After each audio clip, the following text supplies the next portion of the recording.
May volunteer? Si Vincent ba ulit?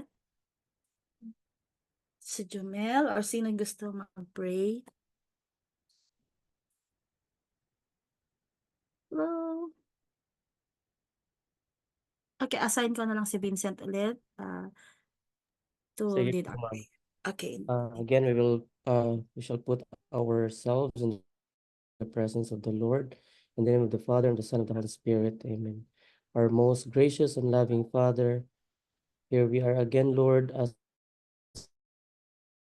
we gather here tonight in this virtual space to tackle the most important lessons uh, that we should not miss, oh God. Uh, we entrust to you, Lord, our strength, na sana po ay bigyan niyo po pa kami ng lakas ng loob upang ipagpatuloy pa at and even our lecturer, O God, grant her the knowledge and the wisdom that she needs for us to uh, na kami po ay sana'y mapagbigyan din ng kung ano man yung kailangan namin na knowledge pa, O Lord. Lord, as we go along with this review, sana pagtibayan niyo po ang aming kalooban na kami po ay hindi mapanghinaan ng loob. Ganun pa man, Lord, ay idadalangin po namin sa inyo ang pang-araw-araw namin na mga gawain na even at the busiest na moment sa aming life ay hindi ka po namin makakaligtaan. At ito po ay aming dinadalangin sa pangalan ni Jesus na aming tagapagligtas. Amen. Amen. In Father, Son, and Spirit. Amen. Thank you. Okay. So Jen, you can now, you can advance to the next. Okay. You can advance to the next slide. Okay.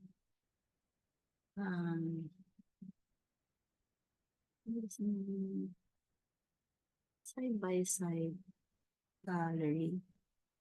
Something. Okay.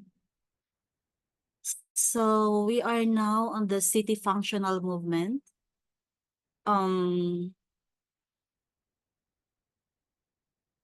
So as you can see on that slide, this movement, okay, the city functional movement reacted to earlier urban design movements, focusing on beautification and more on the operational efficiency of cities. So the goal was to improve the lives of residents by emphasizing effective governance, affordable housing, progressive education, public health, and recreational opportunities. So this movement called for aligning city planning with broader public service goals. And so a significant feature of this movement was the focus on utility infrastructure and the introduction of zoning laws.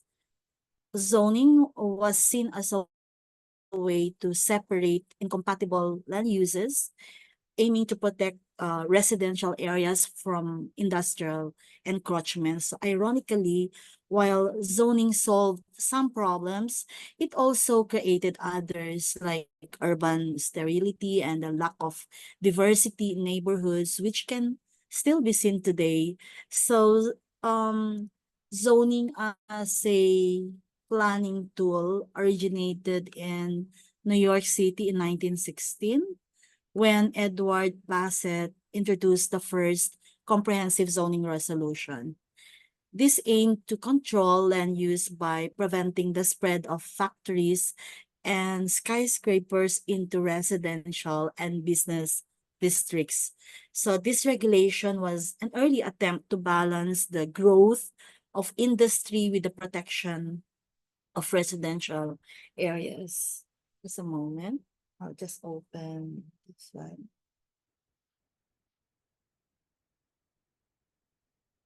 Okay. So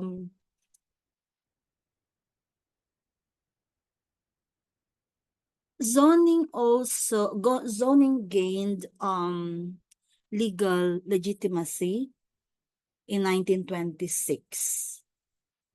Okay, you can see there. When the U.S. Supreme Court upheld its constitutionality in the case Village of Euclid versus Ambler Realty Company.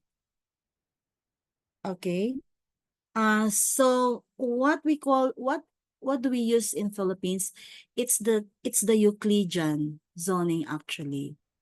So that's why it originated, and that the constitutionality of this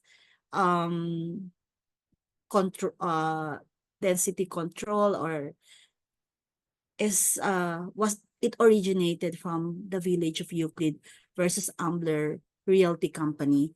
So this case became a landmark for urban planning, coining the term Euclidean zoning, which allowed municipalities to designate specific areas for residential, commercial, or industrial use and other uses.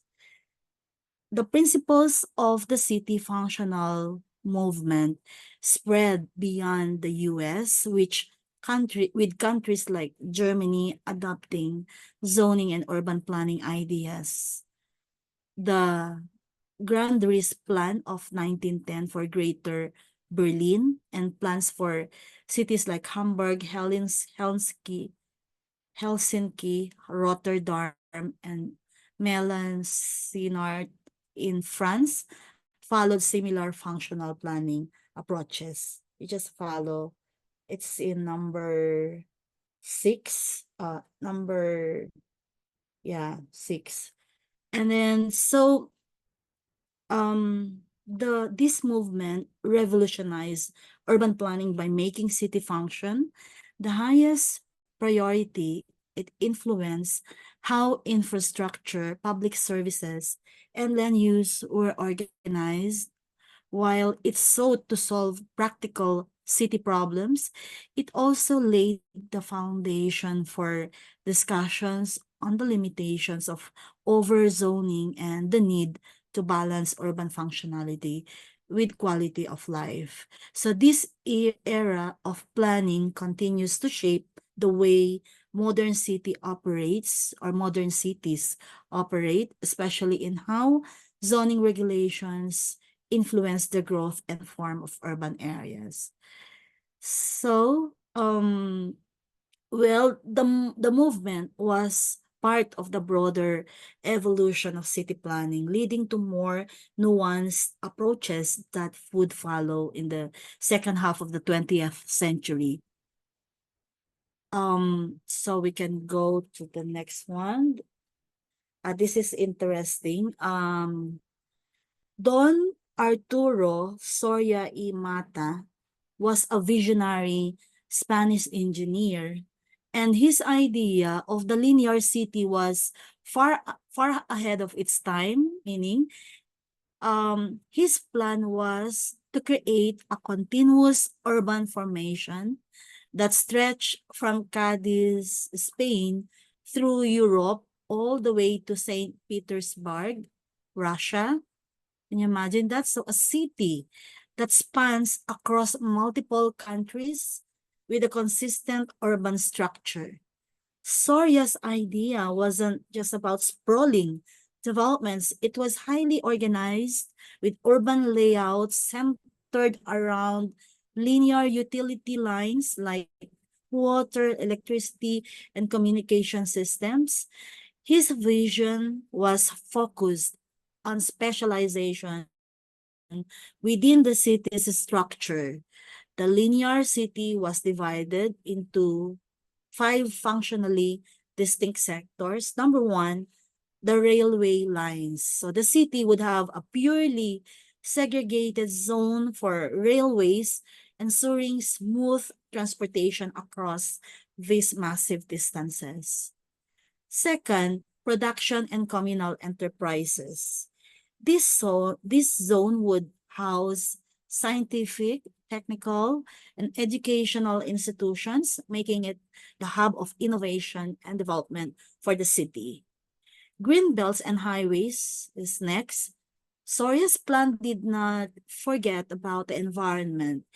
A green belt on or buffer zone with major highways would provide fresh air and ease transportation. Then there's residential areas. Um, homes, Soria planned it or to have homes that would be organized in bands. You know, the bands, each with its own social institutions, children's spaces, and community facilities. This is where families would live, work, and socialize. And also included in the as one of the those sectors is the agriculture and parks. So there would be agricultural zone complete with gardens and even state-run farms ensuring the city's sustainability. What made this concept unique was its linear growth. As the city expanded, instead of ballooning outward into chaotic sprawl, it could continue lengthening with additional sectors added to ends of each band. This way, the city would maintain its organization and functionality, growing without losing its form or purpose. The city's layout was so well planned that it even considered environmental factors like building parallel to rivers and ensuring the wind blew from the residential zones toward the industrial areas. So, how about it mentioned here, Ernst May? So let's take a brief look at Ernst May. He was a German architect who was inspired by functionalism similar to Soria Imata. Ernst May followed these principles when planning cities in the Soviet Union, like Magnitogorsk. He aimed to establish efficient, identical housing developments with communal living facilities. These settlements emphasized equality and practicality, much like Soria's idea of communal zones. Buildings in the cities were equidistant, meaning they were spaced out evenly to promote balance and accessibility for all citizens. The concept of a linear city with specialized zones and a clear path of development was a groundbreaking idea that still resonates in modern urban planning today. It placed importance on functionality, sustainability, and community in a way that has influenced many planners since. So we can go to the next one. It's still the linear city there, isn't it? It's still the linear city. So that's the Arturo Soria Mata's vision. And you can see should that linear city or should that lineal which I mentioned earlier introduce a novel form of urban development during the late 19th and early 20th centuries. So and you can see it looks very interesting, right? That I mentioned about railway lines, green belts, agricultural, etc. So the city was designed with several functionally specialized parallel sectors. So and complete with railway, communal zones, residential, green belt, agricultural zones. So one of the advantages of the linear city model was its potential for continuous expansion without disrupting the existing urban fabric. As the city grew, additional sectors would be added to the ends of the existing linear structure. So this created a modular form of growth, which could continue indefinitely without compromising the functionality of earlier developed areas. So did you notice that? So the linear city's flexibility in scaling up made it an attractive alternative to the congestion and overcrowding of traditional cities. It also allowed for the possibility of integrating natural environments within the city itself.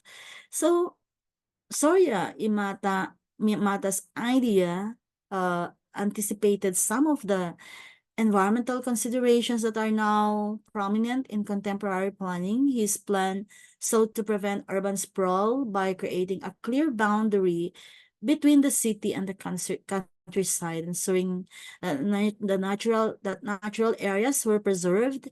So the model also proposed green belts and buffer spaces, aiming to maintain a balance between urban and rural life, much like modern sustainable city designs. So I can go to the next slide. It's still about that one. That's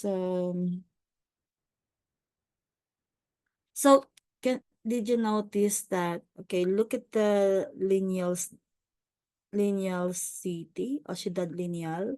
Then you can see the central Madrid.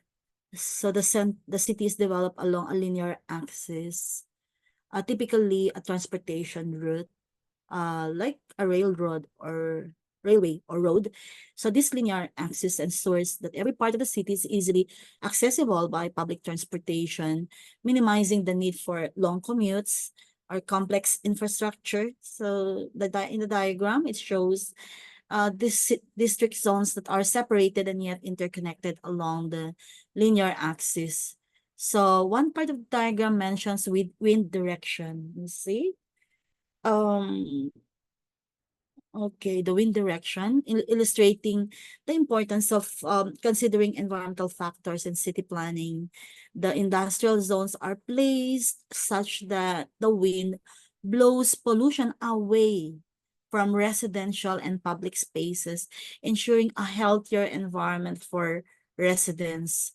The linear city model can be extended almost indefinitely by adding new segments or zones to the end of the linear layout, and this allows for controlled urban expansion without the congestion or inefficiencies associated with traditional city growth patterns like the radial or grid-based cities. So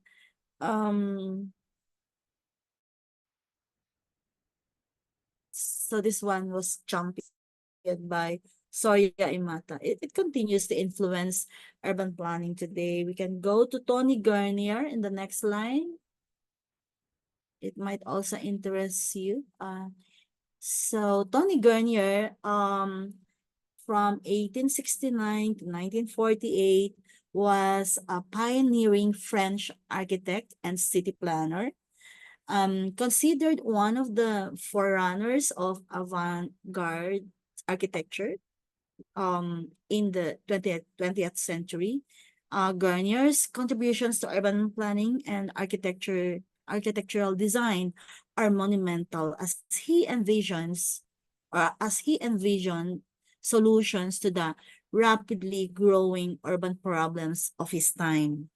He sought ways to balance industrial progress with livable, sustainable spaces for the working class. So, un cité industriel, or the industrial city, in 1901, after extensive sociological and architectural studies, Garnier formulated an ambitious plan to create a modern industrial utopia. His most famous work, Une Cité Industrielle, was designed as a solution to the problems of unchecked urbanization. Garnier envisioned a self-contained industrial city for approximately 35,000 inhabitants, living harmoniously with nature in lushly landscaped residential areas. Remember, 35,000 inhabitants.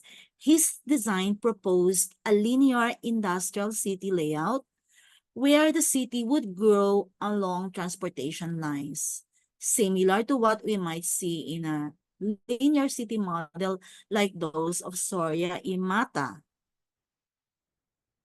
the key aspects of Garnier's vision, number one, Garnier's city was designed based on functionality and efficiency. He separated the urban space into 4 district zones: leisure and recreation areas. Number two, industrial sectors. Number three, workspaces. Number four, transport systems. So this zoning approach was innovative for its time, focusing on keeping different functions of city life in designated areas to reduce congestion, noise, and pollution. One unique aspect of Gurnier's plan was his decision to remove churches and law enforcement buildings from his city design. Does that surprise you? Well, influenced by French novelist Émile Zola, Garnier believed that with proper design and an ideal living environment, society could evolve to the point where man could rule himself, free from external religious or authoritative structures. This utopian vision was an expression of humanism and a bold critique of how cities were being planned at the time. So you must wonder if he was a pagan or something, or a communist, or someone. So try to research about Tony Garnier. Garnier's plan also emphasized green space and high exposure to natural sunlight. He was ahead of his time in advocating for an urban environment where residents had access to parks and natural landscapes. This not only created a more enjoyable living environment, but also improved health and well-being. So that's 1869, okay? 1869 to 1948. While Un Cité Industrielle was never fully realized, elements of Gernier's concept, okay, were adopted in his hometown of Lyon, France, and later influenced broader urban planning movements throughout Europe. His principles of zoning, urban functionality, and the balance between industrial and residential spaces continue to influence modern urban design. Tony Garnier's vision of a utopian industrial city was deeply influential, pushing the boundaries of architectural thinking in the 20th century. His plan wasn't just about building a city, it was about creating an environment where human beings could live in harmony with both industry and nature. So let's go to the next slide. Okay. That's Tony Garnier City Industrial. So yeah, in Garnier's layout, the residential spaces were separated from industrial zones to avoid pollution and noise, although both are, I mean, there's noise pollution, right? So this was one of the key features of his design, ensuring a healthy and tranquil living environment for workers. Then heavy manufacturing industries, if you have a look, and textile factories are distinctly placed away from the residential areas. This separation demonstrates Garnier's forward-thinking approach to zoning, which sought to minimize the negative effects of industry on the daily lives of the residents. The administrative functions were placed, okay, in close proximity to the industries, ensuring that the management and governance were closely connected to the operational aspects of the industrial city.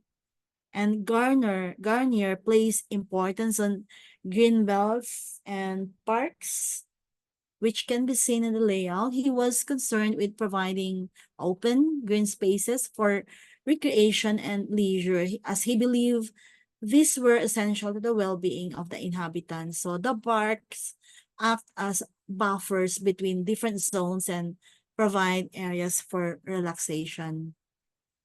Notice how the transport routes and utility zones such as the sewage plant and water supply from the hydroelectric dam are carefully planned.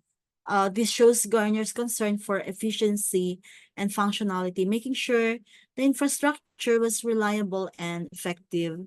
His plan included essential urban infrastructure, such as sewage plants, and ensured that the river was integrated into the city's design, contributing to both industry and the aesthetic appeal of the city. So the inclusion of community services such as the hospital and cemetery reflect his comprehensive approach. Garnier planned for all facets of life from healthcare to eventualities like death, ensuring that the city was a fully functional and self-contained environment. That of Garnier's utopian idealism. Garnier's removal of churches and law enforcement buildings stemmed from his belief that man could rule himself. This ideal was reflected in the layout where Garnier focused on creating an environment that nurtured self-governance and humanistic values. So his city was not about physical structures, but also about shaping society to be more self-reliant and enlightened. So it's the modernity of his vision was emphasized here. So let's go to the next one. Thomas Adams became father of urban planning in Canada. So um Adams' influence began to take shape when he formed the Town Planning Institute of Canada in 1919. At that time, the institute had 117 members spread across most provinces. So Adams also played a pivotal role in guiding the passage of the Canadian City Planning Law in 1921, setting the foundation for formal urban planning processes across the country. Adams' approach to urban planning was pragmatic and utilitarian, emphasizing government intervention over the more traditional English common law focus on individual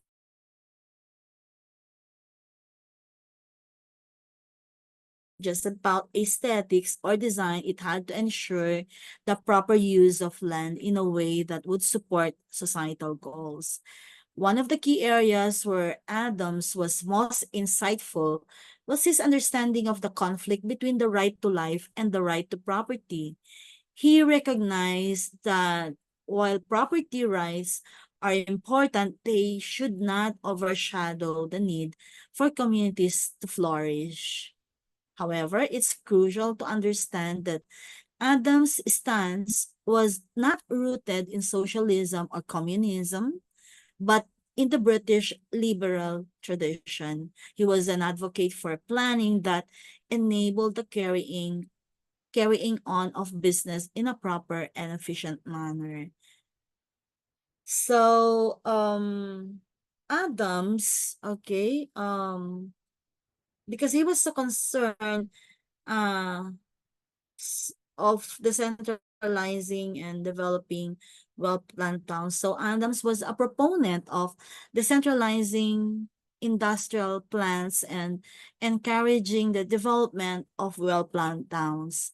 This idea resonated strongly with modern principles of sustainability, where spreading out industrial development helps manage resources, reduce urban sprawl, and improve the quality of life. So Adams didn't stop influencing urban planning in theory. He was instrumental in drafting model planning legislation that could be adopted by provinces. His key recommendations included, number one, making planning mandatory at the provincial and state levels. Number 2, requiring approval of local plans after a transparent notification and hearing process. Sounds familiar? Okay. Number 3, ensuring that land subdivision required approval with provisions for arbitration, compensation, and betterment. Number 4, introducing zoning regulations that control use, height, and bulk, thereby managing the density and function of urban areas. And number 5, emphasizing the limitation of building densities to avoid overcrowding and ensure sustainable development. So Adams was an advocate for placing policy authority in the hands of planning boards and ensuring that executive responsibility for urban planning rested with professional planners.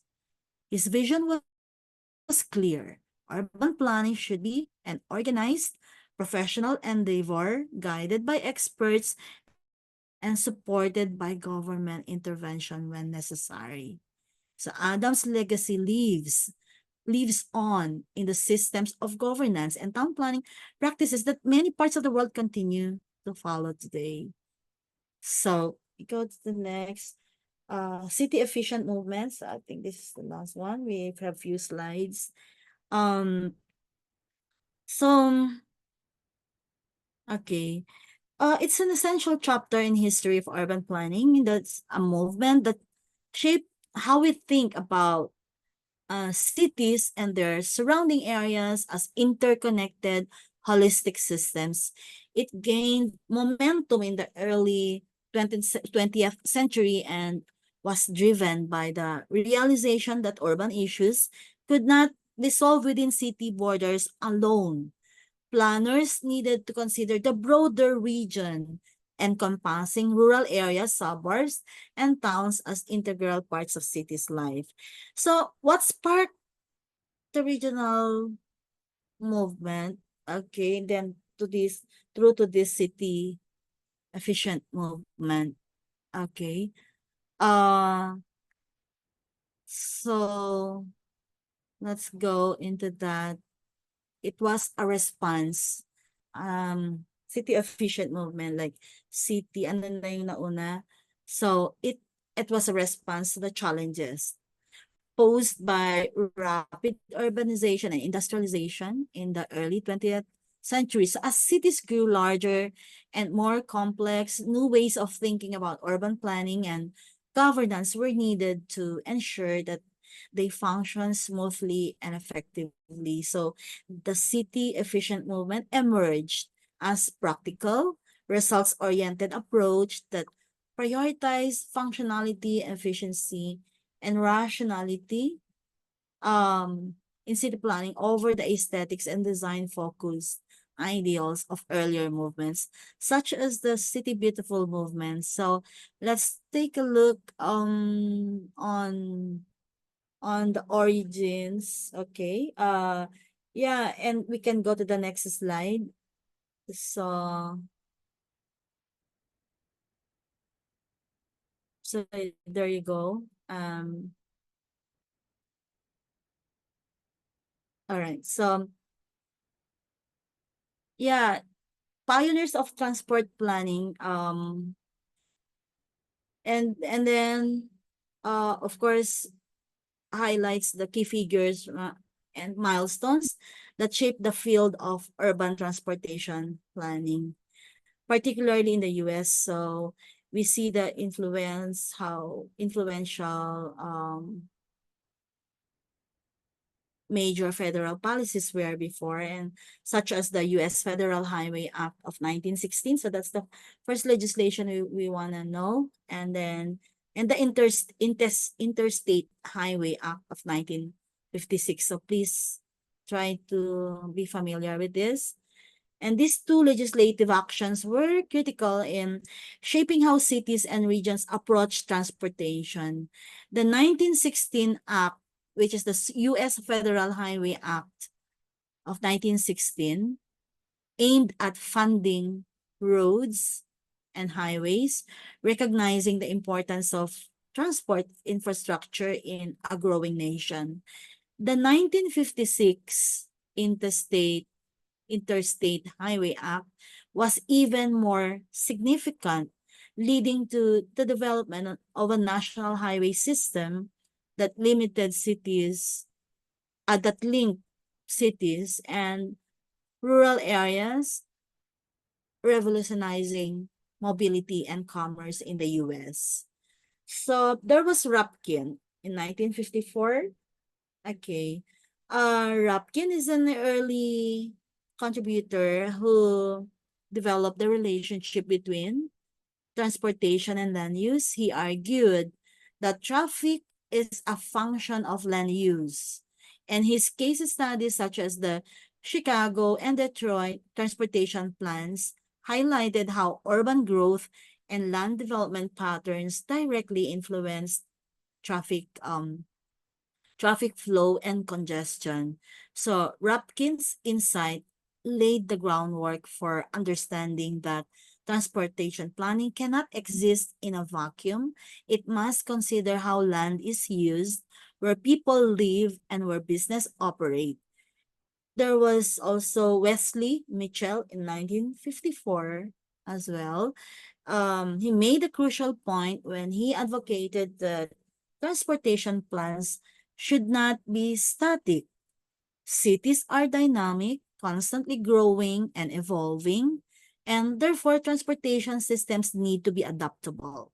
His involvement in the Penn Jersey transportation study demonstrated the importance of using urban growth simulation models to predict future transportation needs and avoid the pitfalls of inflexible systems. So this foresight helped urban planners design more resilient transport networks that could adjust to the shifting demands of growing populations. Then there were Loudon, Wingo, and Harvey Perloff in 1961. Both brought forward the idea that urban transportation is the backbone of metropolitan regions. They viewed transportation systems as the primary spatial organizers that influence everything from where businesses set up to how communities grow. They showed how economics, land use, transportation, and accessibility are deeply intertwined, creating a model that many planners would follow in considering that the broader impacts of transportation planning. There was also Britton Harris in 1960. He introduced a systems framework to transportation planning. His approach emphasized that transportation networks should not be viewed in isolation, but as part of an integrated system that connects different modes of transport, regions, and services. This systems thinking has been influential in ensuring that cities do not just focus on roads, but also consider public transit, bike lanes, pedestrian pathways, and how all these elements interconnect.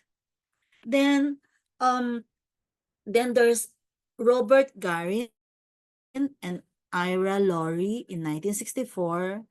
Garin and Laurie developed a landmark model transportation planning or landmark model in transport planning called the Garin-Laurie Spatial Allocation Model. So it was named after them, commonly referred to as the gravity model. Okay, gravity model. This model helped urban planners understand how different areas of a city relate to one another in terms of population, employment, and transport demand. By viewing urban transportation in this way, planners could better predict traffic patterns and allocate resources more efficiently. These pioneers set foundation for modern transportation planning by integrating land use, economic development, and accessibility into their approaches. So their work showed that transportation is not just about moving people from one place to another, but about shaping cities and regions in a way that promotes growth, equality, and functionality. So when we look at today's urban transportation challenges, whether it's traffic congestion, environmental sustainability, or the rise of smart cities, we can trace many of the solutions back to the fundamental ideas introduced by these pioneering figures. So we go to the next slide, Dr. Konstantinos Doxiadis. Okay. Dr. Konstantinos Doxiadis was a visionary urban planner from Greece. His was credited with transforming the way we think about cities and human settlements. His groundbreaking work laid the foundation for what he termed echistics, the science of human settlements. Echistics, the science of human settlements. This concept explored how humans interact with their environment, providing a framework for planning and designing settlements that harmonize with the natural and social environments.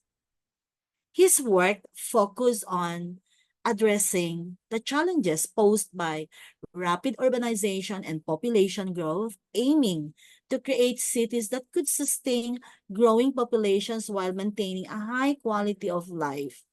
Doxiadis argued that urbanization was not just a local issue, but a global one that required a comprehensive scientific approach. His solution was echistics, a system that studied human settlements from every angle, economic, sociological, and ecological, offering a holistic framework for future city planning. And he also coined the term ecumenopolis, the global city. So one of Doxiadis' most futuristic contribution was his concept of the ecumenopolis, a term he coined to describe the idea of a future worldwide city. He predicted that urban expansion would eventually lead to the merging of cities into vast interconnected urban areas spanning entire regions or even the globe. This vision still resonates today as we witness the growth of sprawling megacities and regions like the Pearl River Delta in China, where multiple cities merge into a single urban entity. So, among Doxiadis' most notable projects is the design of Islamabad, the capital of Pakistan in 1959. Islamabad is unique in its meticulous urban planning, reflecting Doxiadis' principles of human-centered design, where functionality and harmony with the natural environment were emphasized. His plans for cities like Rawalpindi and Lahore also reflect these principles, focusing on creating sustainable, organized, and livable urban space or urban spaces. Doxiadis' approach to urbanization was scientific and rational. He believed that the problems of modern urbanization or urbanization, such as overcrowding, pollution, and inefficient infrastructure, could be solved using a structured method that incorporated a wide range of disciplines. He advocated for urban planning as a science that draws contributions from planners, from architects, sociologists, geographers, economists, anthropologists, and ecologists, and the like, a truly interdisciplinary approach. This cross-disciplinary collaboration is something that modern urban planners continue to emphasize today, recognizing that no single profession has all the answers to the challenges of urban living. So, Dr. Doxiadis' influence was not limited to academic circles or architectural design. He played a key role in policy and governance as well, serving as the town planning chief of Greater Athens and later As the Greek Minister of Housing and Reconstruction, in these roles, he applied his theories to real-world problems, overseeing the reconstruction of cities and towns that had been devastated by war and ensuring that new developments aligned with his vision of sustainable, organized growth. So let's go to the next one. So we're almost done. Dr. Francis Stuart Chapin Jr. from 1888 to 1974. He was a pioneering figure and was best known for being, or is best known for being the first to write a comprehensive textbook on urban and regional planning. This was a groundbreaking effort during his time, as it formalized the field of planning and offered a structured approach to understanding the complexities of urban development. His work laid the foundation for modern planning education. One of the most significant contributions Chapin made was the emphasis on quantitative and statistical tools to study social phenomena. He believed that the study of towns, cities, or regions should not be based solely on qualitative observations, but also on measurable data. He proposed viewing these places as evolving systems which could be simulated to study their growth. By doing this, urban planners could better understand how different public policies influence the development patterns of towns and cities. Chapin's innovative thinking did not stop at quantitative analysis. He suggested that the planning process should reflect the cycle of human behavioral processes. He argued that understanding how humans interact with their environment, how they live, move, and work in cities was crucial to effective urban planning. This thinking led to his pioneering research on how residents use their city in the course of their daily lives, examining not only the physical aspects of neighborhoods and cities, but also the social dynamics that influence urban growth. He had 5 goals of spatial planning. Dr. Chapin's work emphasized the importance of spatial planning to achieve these goals: health, safety, convenience, economy, and amenity. So, uh, of course, these 5 goals are still highly relevant in today's planning landscape, making Chapin's approach timeless.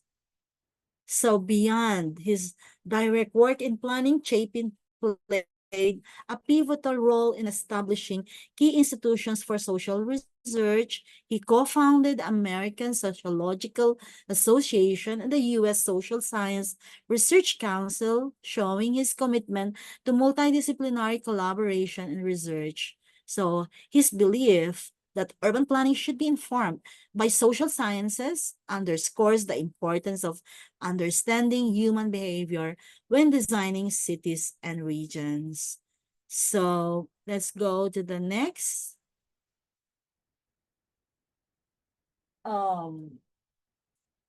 Okay. So who's this? Okay.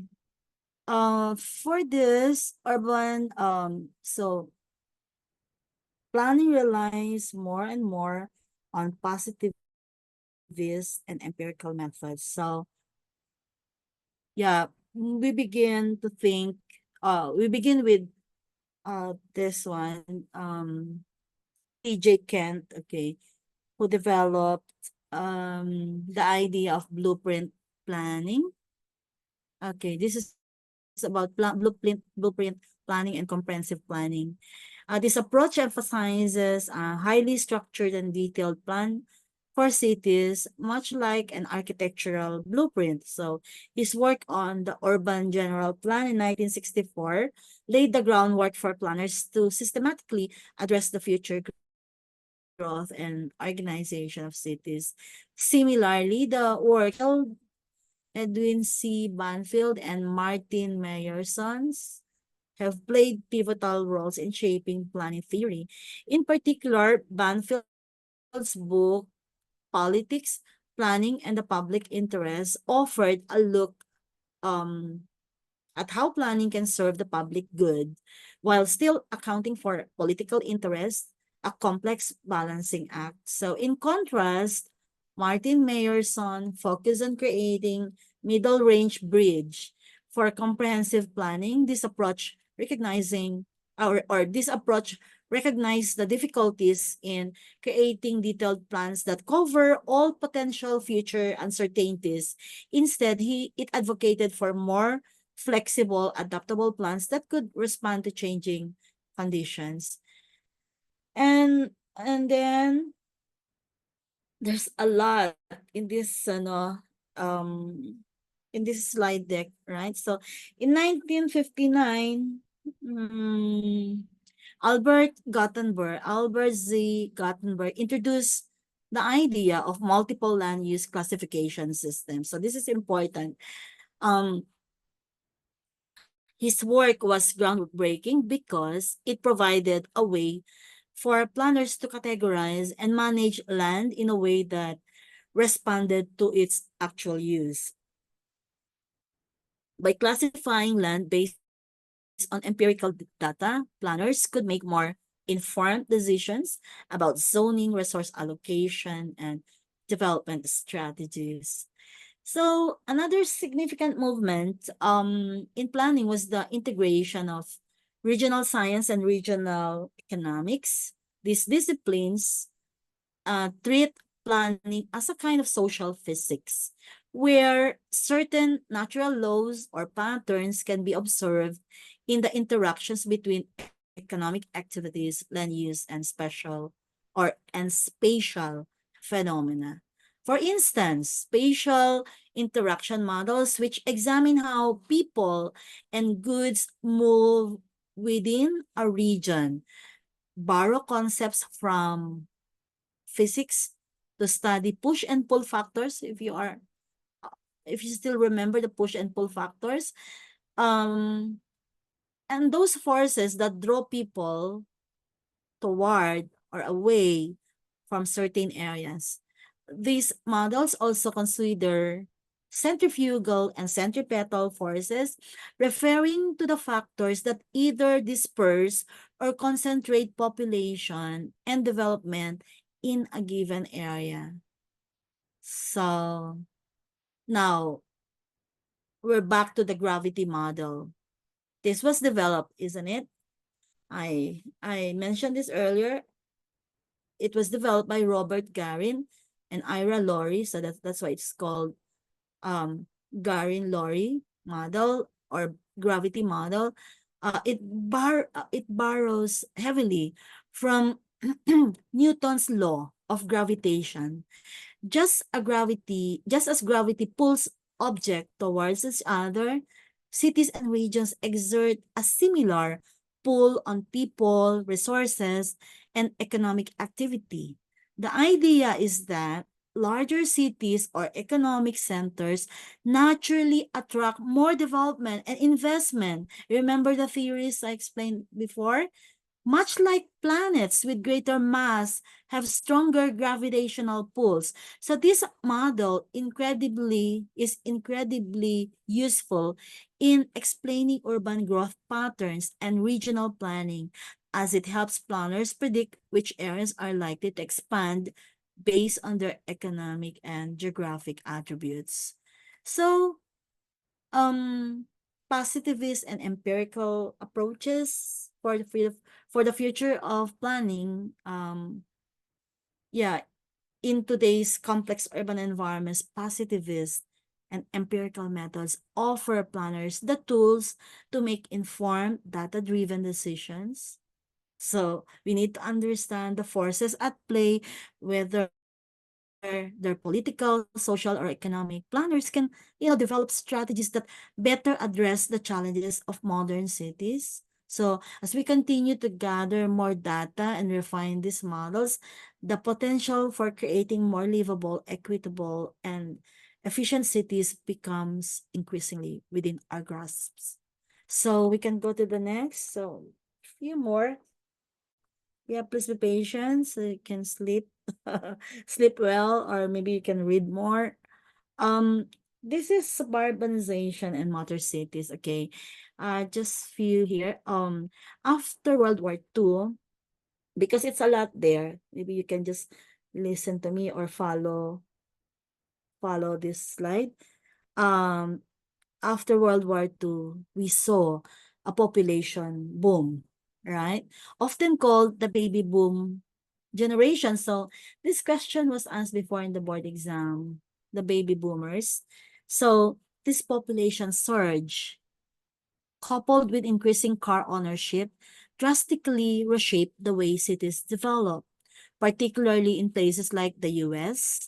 So the car is king mentality became a defining characteristic of this era as car manufacturers like General Motors, Ford, and Chrysler, were dominant players. Foreign competitors like Toyota and Nissan entered the market. Suburbanization was fueled by the growing popularity of automobiles. So cars offered freedom, offered mobility, and the ability to live outside crowded city centers. As more people moved to the suburbs, public resources and capital that were once concentrated in inner cities were diverted to these new gated residential communities, typically meant for wealthier citizens. The decline of city cores. Okay, so we are on the fourth bullet. The hollow core effect, for in particular, so one notable effect of suburbanization was the hollowing out. The hollow, right? Hollowing out of city centers. So meaning population is being dispersed away, right? So as capital investment flowed into suburban and exurban areas, the inner cities began to lose their economic vitality. Urban cores started to look abandoned and became what Pierce Lewis famously referred to as the donut shape with vibrant suburban rings. Okay, just imagine, okay, the suburbs. The suburban became the vibrant suburban rings surrounding a hollow, decaying city center, and that's why it's called the donut shape. That when you lose your economic vitality. So suburbanization did not change the layout of cities. It also had major consequences for the environment and urban sustainability. As Albert Arnold Lafon Gore studied at Harvard, suburbanization intensified air pollution and contributed to climate change. More people driving more cars over longer distances increased emissions and stretched city infrastructure to their limits. Another consequence of this suburban shift was what has been termed amorphic sprawl. This refers to the sprawling, low-density urban development that spreads out across the landscape faster than population growth can justify. It's a form of unplanned and formless urban expansion that consumes valuable land for urban purposes without a coherent strategy for growth. As more houses were built farther away from city areas, energy use per person increased. These suburban developments required new infrastructures, including roads, sewers, and water systems, which had to be constructed in a piecemeal fashion, adding further strain on resources. The suburban lifestyle also led to and over-reliance on automobiles, creating challenges for people who couldn't drive, whether it be the elderly who eventually may not be able to drive, or young people who are not yet of driving age. The long distances between homes and services like schools, grocery stores, and healthcare facilities and the like make walking impractical, leaving many residents dependent on cars for even the most basic errands. In the end, what started as a move for better living conditions outside urban centers resulted in a fragmented urban sprawl that presented new environmental and social challenges. Suburbanization and the creation of motor cities have had lasting impacts on how we design and interact with our cities today. So I hope you understood the positive and the negative impacts of suburbanization and motor cities. And so you can have a view of the next slide, how we can describe suburbanization and morphic sprawl. Um, again, suburbanization refers to the rapid expansion of residential developments outside urban centers that created the donut shape, right? Largely driven by the availability of automobiles and the desire for more space. However, one of the most significant consequences of this trend has been amorphic sprawl, the spread of low-density fragmented development that consumes vast amounts of land. So this sprawling suburban developments you can see are often characterized by isolated housing estates with no clear planning on how to connect different neighborhoods or provide easy access to services and amenities. So you can see in the images examples of massive residential tracts stretching out over large areas with little concern for efficient land use or compact urban design. So while the idea of suburban living might seem appealing, large homes, green loans, and space between neighbors, it comes at a cost. The lack of density in these developments means more land is required per person, leading to vast areas being consumed for housing without offering much in terms of community spaces, parks, or commercial services. So residents often find themselves car dependent, needing to drive long distance to work, shop, or socialize, which further contributes to traffic congestion, pollution. So another key issue is, of course, the environmental impact. As you can see, amorphic sprawl leads to the destruction of natural landscapes, forests, wetlands, and farmlands. So in general, and farmlands are paved over to make way for houses and roads, and this unchecked growth not only damages ecosystems but also exacerbates issues like air pollution, climate change, with more vehicles on the road and greater energy consumption to sustain these distant, sprawling communities. So by the way, in general, this type of development also leads to inequity as wealthier individuals move to these suburban developments. Inner city areas often become neglected, leading to that donut shape effect we discussed or I mentioned earlier. And these suburban expansions need to cater to wealthier classes, drawing public resources away from city centers and causing economic decline in urban cores. Over time, this creates a divide between those who can afford to live in the suburbs and those who are left behind city. So you can even have this is a good study right in your own city if you have this kind of challenges. So next slide, Jen.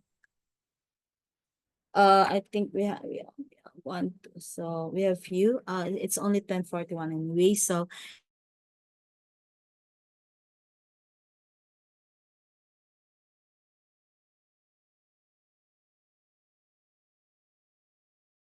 1970s.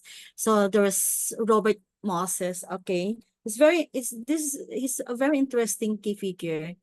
Robert Moses. I hope you can still hear me because it says unstable connection. Can you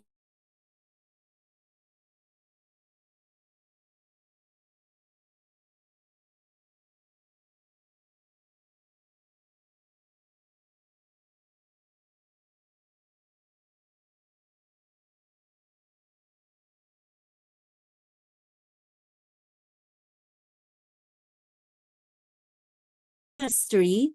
Robert Moses was known for his large-scale projects that reshaped New York City. His projects included bridges, highways, parks, but he was also a controversial figure. You know why? Because for displacing many poor and minority communities in the name of progress. So, do you think that's good? And so Ed Log, he was instrumental in revitalizing parts of New York City and Boston. Unlike Robert Moses, Log emphasized urban renewal that incorporated community input and aimed for more inclusive results, though he still encouraged he still encountered criticism for displacing communities. Then there's Rexford Guy Tagwell in 1891 to 1979. He was a key figure in the New Deal era. Tagwell played an essential role in planning and public housing reforms. He pushed for economic planning to help manage urban development more effectively. And then Catherine Bauer Worcester in 1905 to 64. Hindi nakikita yung, okay. He was an influential figure, or she was an influential figure in housing reform. Worcester was an advocate for affordable housing and planning that catered to the needs of lower income populations. Her work played a pivotal role in shaping housing policies in the mid-20th century. Then there was Richard King Mellon in Pittsburgh. Melion is remembered for his philanthropic efforts in Pittsburgh, Pittsburgh's urban renewal, helping transform the city through public-private partnerships that revitalized the city's downtown area. Then there was Abraham Levitt and William Levitt. These developers are famous for founding Levitt,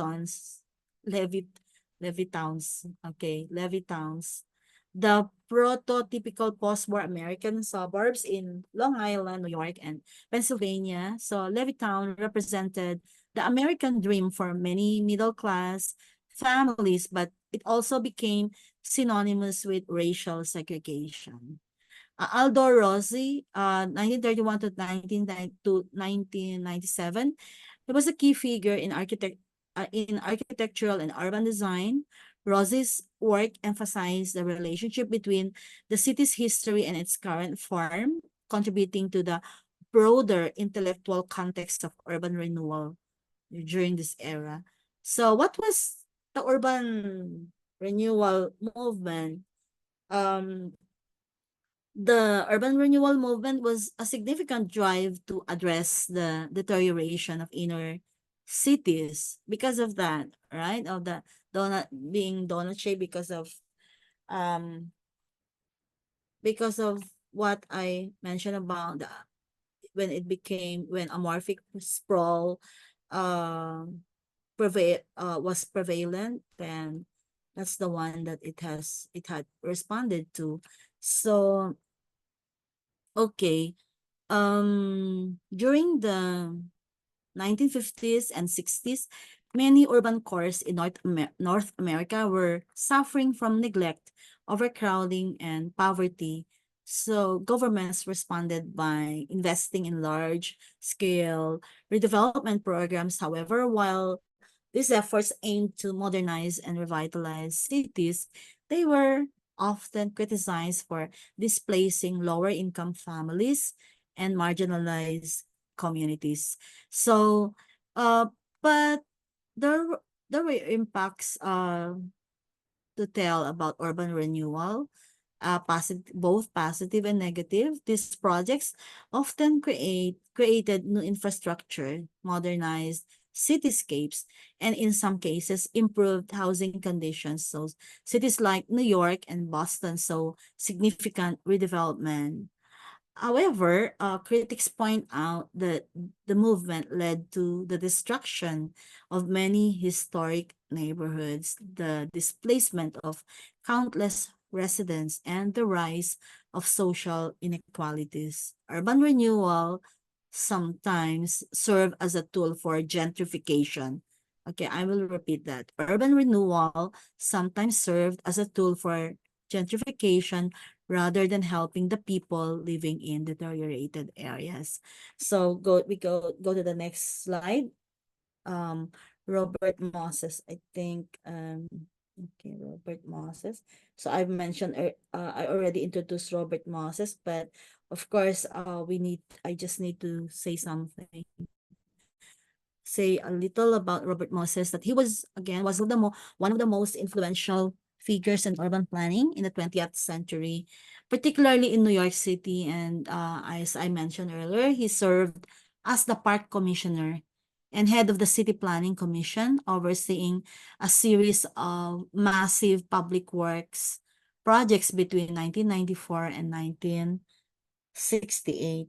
So, despite never being elected to public office, he wielded immense power as an unelected official, shaping New York City's infrastructure in ways that continue to define the city today. And during his tenure, Moses was responsible for the construction of virtually every parkway, expressway, and public housing project in New York region.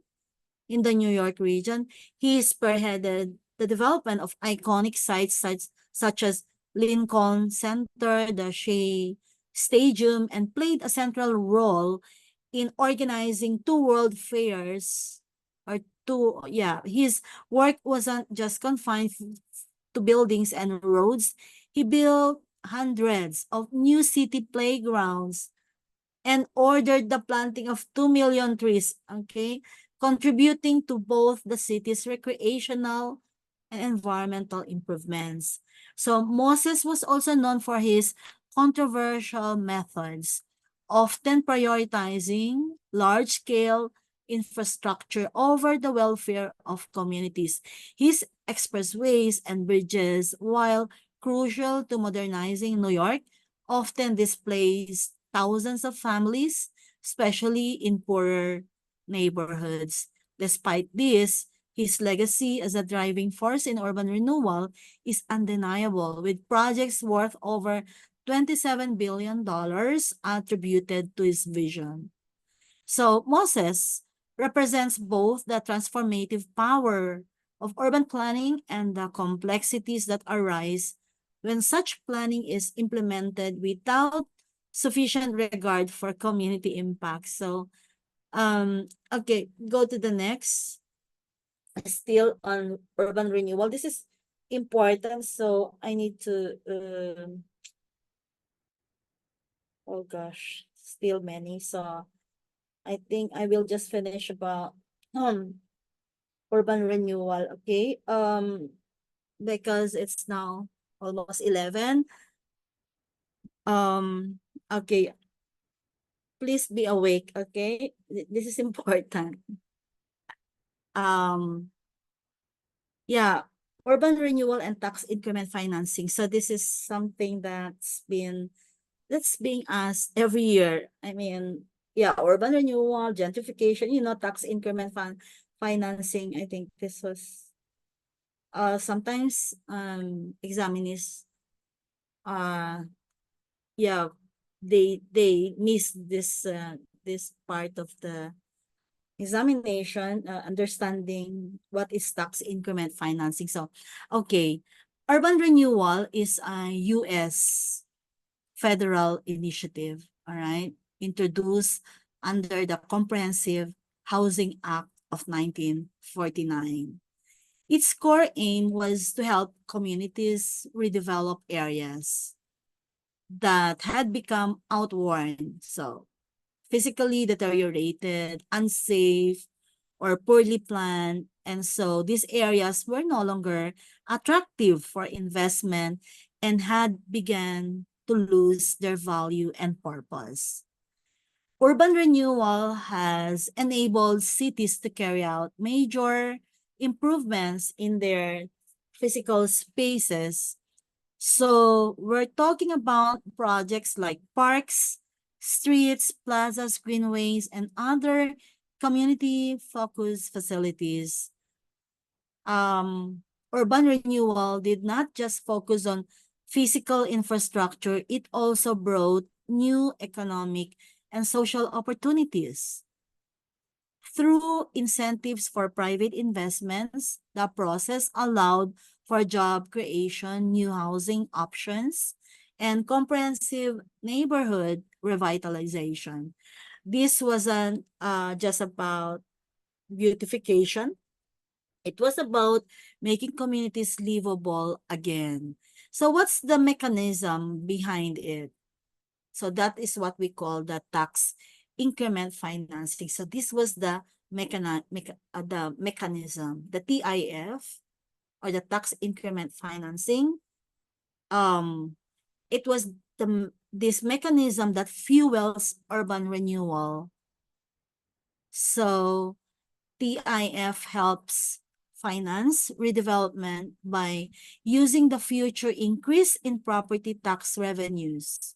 Future increase in property tax revenues that the new investments are expected to generate.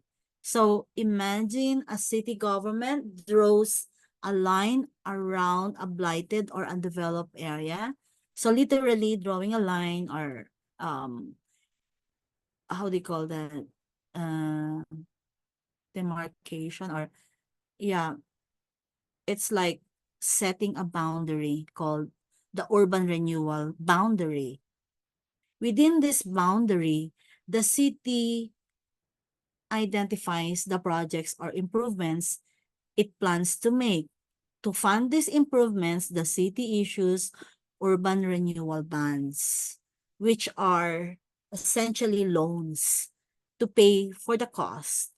Now, here's where the tax increment part comes into play. As property values in the area increase due to the new developments, the property tax revenue generated from this area also rises. This rise in tax revenues is what we call the tax increment. So the city then uses this increased revenue to pay off the bonds over time. It's a creative way of using the future gains from development to finance today's improvements. And it has become one of the most common methods used in urban renewal plans. In short, the urban renewal process backed by TIF revitalizes neighborhoods without placing an immediate financial burden on the city or its residents. Instead, the improvements essentially pay for themselves through future economic growth. So urban renewal is not limited to cleaning up old neighborhoods. It's about creating a cycle of improvement where the investments we make today build better futures to communities tomorrow. I think it's bonds, isn't it? Is common today, but before it was something like a new concept. So now I think I need to reserve gentrification because I think I don't want to overburden you tonight. So I end that lecture so that we can start with gentrification tomorrow.